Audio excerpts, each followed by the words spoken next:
बिस्मिल्लाहिर्रहमानिर्रहीम रब्बी शरह ली सदरी वयस्सिर ली अमरी वाहलुल उक़दतम मिन लिसानी यफ़क़हू क़ौली। अज़ीज़ तलबा तालिबात, चैप्टर नंबर 9 केमिकल इक्विलिब्रियम हम डिस्कस कर रहे हैं। आज का हमारा टॉपिक है कि हमने इन दो रिएक्शंस के लिए KC यानी इक्विलिब्रियम कांस्टेंट एक्सप्रेशन को फाइंड आउट करना है। प्रीवियस लेक्चर में हम लॉ ऑफ मास एक्शन को डिस्कस किया था। लॉ ऑफ मास एक्शन को हम थोड़ा सा रिवाइज कर लेते हैं कि लॉ ऑफ मास एक्शन कहता है कि किसी भी रिएक्शन का जो रेट होता है वो उस रिएक्शन में मौजूद रिएक्टेंट्स की मोलर कंसंट्रेशन की हासिल ज़रब के डायरेक्टली प्रोपोर्शनल होता है। इस लॉ के लिए, इस लॉ को इस्तेमाल करते हुए हमने जनरल एक्सप्रेशन जो हमारे पास थे उनके लिए हमने KC फाइंड आउट किया था। आज हमारे पास दो केमिकल रिएक्शंस हैं, इनके लिए हम लॉ ऑफ मास एक्शन के तहत डिराइव करेंगे KC। तो हम पहले फर्स्ट रिएक्शन को, तो हमारे पास ये एक रिवर्सिबल रिएक्शन है जिसमें नाइट्रोजन और ऑक्सीजन मिलकर NO बनाते हैं। इस रिएक्शन के लिए हमने KC फाइंड आउट करना है। और दूसरा रिएक्शन हमारे पास हार्बर प्रोसेस है जिसमें नाइट्रोजन और हाइड्रोजन मिलकर अमोनिया बनाते हैं। तो पहले रिएक्शन में सबसे पहले हम लिखते थे rate of forward reaction. Forward reaction में रेट जो है वो रिएक्टिंग सब्सटेंसेस की मोलर कंसंट्रेशन के डायरेक्टली प्रोपोर्शनल है। तो डायरेक्टली प्रोपोर्शनल किसके हो गया? Molar concentration of N2 multiply by molar concentration of O2। याद रहे ये सब्सक्रिप्ट जो है ये नंबर ऑफ मोल्स नहीं है, ये जो 2 है ये नंबर ऑफ मोल्स है जिसको हमने कोफिशिएंट बनाना है। इन ये जो दो लिखे हुए हैं इनको हमने कोफिशिएंट नहीं बनाना। तो ये प्रोपोर्शनलिटी साइन खत्म करेंगे तो हमारे पास कांस्टेंट आ जाएगा। कांस्टेंट किसके लिए? फॉरवर्ड रिएक्शन के लिए। और ये N2 की मोलर कंसंट्रेशन और O2 की मोलर कंसंट्रेशन, और इधर हमारे पास RF rate of forward reaction. Same इसी तरह रेट ऑफ रिवर्स रिएक्शन जो होता है वो डायरेक्टली प्रोपोर्शनल होगा रिवर्स रिएक्शन के हमारे पास रिएक्टेंट के। तो NO जो है रिवर्स रिएक्शन का रिएक्टेंट है और ये 2 जो है ये इसकी क्या हो जाएगा? पावर बन जाएगा। इसी तरह R equal to KR NO की पावर 2। अब आपको पता है एट इक्विलिब्रियम में क्या होता है कि रेट फॉरवर्ड रिएक्शन का रेट जो है वो बराबर हो जाता है रिवर्स रिएक्शन के रेट के। और फॉरवर्ड रिएक्शन का रेट आपको पता है हमारे पास क्या आ गया? KF molar concentration of N2 और molar concentration of O2 equal to KR molar concentration of NO की पावर 2।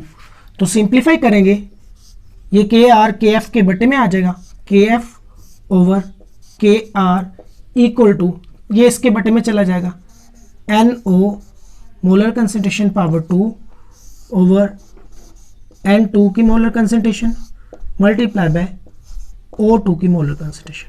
और ये फैक्टर आपको पता है कि KF जो होता है over KR equal to KC। तो हमारे पास KC आ गया मोलर कंसंट्रेशन ऑफ NO की power 2 over molar concentration of N2 molar concentration of O2। तो ये इस इक्वेशन के लिए हमने क्या निकाला? मोलर KC की वैल्यू निकाली, यानी इक्विलिब्रियम कांस्टेंट एक्सप्रेशन हमने फाइंड आउट किया। दूसरा रिएक्शन हमारे पास N2 प्लस 3H2 और 2NH3 हमारे पास है। हाइड्रोजन और नाइट्रोजन आपस में रिएक्ट करते हैं और अमोनिया बनाते हैं। इसको हम पहले बैलेंस करना सीख लेते हैं कि ये हम इक्वेशन बैलेंस किस तरह करेंगे। देखिए इक्वेशन के लेफ्ट हैंड साइड पर नाइट्रोजन के 2 एटम्स हैं और हाइड्रोजन के भी 2 हैं, जबकि राइट हैंड साइड पर नाइट्रोजन के 1 और हाइड्रोजन के 3 एटम हैं। तो नाइट्रोजन के नंबर ऑफ एटम्स को बैलेंस करने के लिए हम इस इक्वेशन को 2 से मल्टीप्लाई कर देंगे। तो देखिए नाइट्रोजन के 2 एटम्स हो गए, लेकिन साथ ही साथ हाइड्रोजन के 6 एटम्स हो गए। तो हाइड्रोजन के 6 पूरे करने के लिए लेफ्ट हैंड साइड पर हम क्या करेंगे? 3 से मल्टीप्लाई कर देंगे। अब ये एक बैलेंस्ड केमिकल इक्वेशन बन गई। अब इसके लिए हमने क्या करना है, के सी हमने फाइंड आउट करना है। तो के सी के लिए सबसे पहले हमारे पास क्या होगा, rate of forward reaction directly proportional to the molar concentration of the reacting substances. तो ये N2 मल्टीप्लाई बाय हमारे पास क्या आ गया, H2।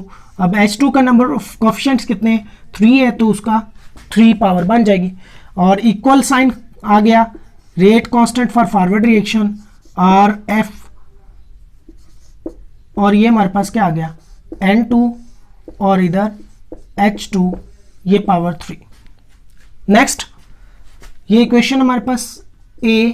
इसी तरह rate of reverse reaction directly proportional to the NH3, क्योंकि रिवर्स रिएक्शन के लिए ये रिएक्टेंट है कि पावर बन जाएगी 2, R equal to KR NH3 की पावर 2। ये हमारे पास इक्वेशन B। और एट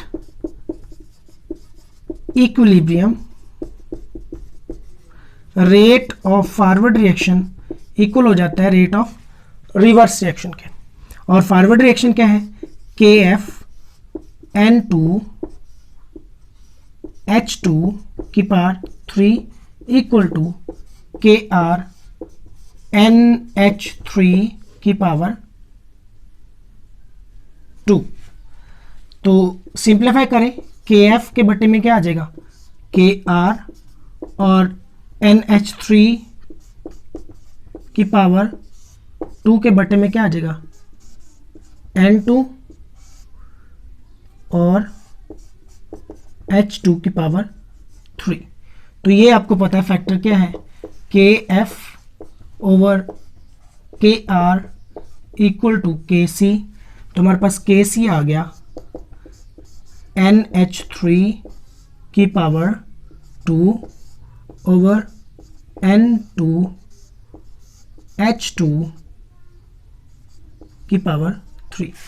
तो ये दोनों इक्वेशंस के लिए हमने क्या किया, KC को फाइंड आउट किया। हम इनको रिवाइज कर लेते हैं कि हमने इन पर लॉ ऑफ मास सेक्शन को अप्लाई किया है। लॉ ऑफ मास सेक्शन कहता है कि किसी भी रिएक्शन का रेट उस रिएक्शन में मौजूद रिएक्टिंग सब्सटेंसेस की मोलर कंसंट्रेशन की हासिल ज़रब के डायरेक्टली प्रोपोर्शनल होता है, और उनके नंबर ऑफ मोल्स को उनकी रिस्पेक्टिव मोलर कंसंट्रेशन की पावर बना देते हैं। तो यही लॉ हमने अप्लाई किया rate of forward reaction. Forward के लिए ये रिएक्टेंट्स थे, उनके डायरेक्टली प्रोपोर्शनल के साइन को खत्म किया, फैक्टर लेके आए constant F for forward reaction. इसी तरह रिवर्स रिएक्शन के लिए हमने रिवर्स के लिए रिएक्टेंट्स ये थे, ये 2 जो है ये उसकी पावर बन गया। तो ये हमने इक्विलिब्रियम पर हमें पता है कि फॉरवर्ड रिएक्शन का रेट रिवर्स रिएक्शन के रेट के इक्वल हो जाता है। तो ये हमने इक्वेट किया, उसके बाद सिंप्लीफाई करके हमने KC फाइंड आउट कर लिया। इसी तरह इस रिएक्शन के लिए हमने सबसे पहले सीखा कि इस इक्वेशन को हमने बैलेंस कैसे करना है।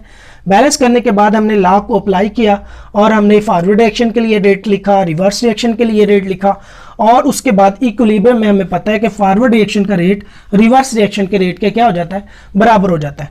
तो हमने इसी तरह इन दोनों इक्वेशंस को इक्वेट किया, सिंप्लीफाई किया, और हमारे पास एंड जो रिजल्ट आ गया वो KC आ गया, जो हमारा मतलूब था, जिसको हमने फाइंड आउट करना था। तो ये था बच्चे आज के लिए टॉपिक। अपना बहुत ज़्यादा ख्याल रखिएगा। अल्लाह हाफिज़।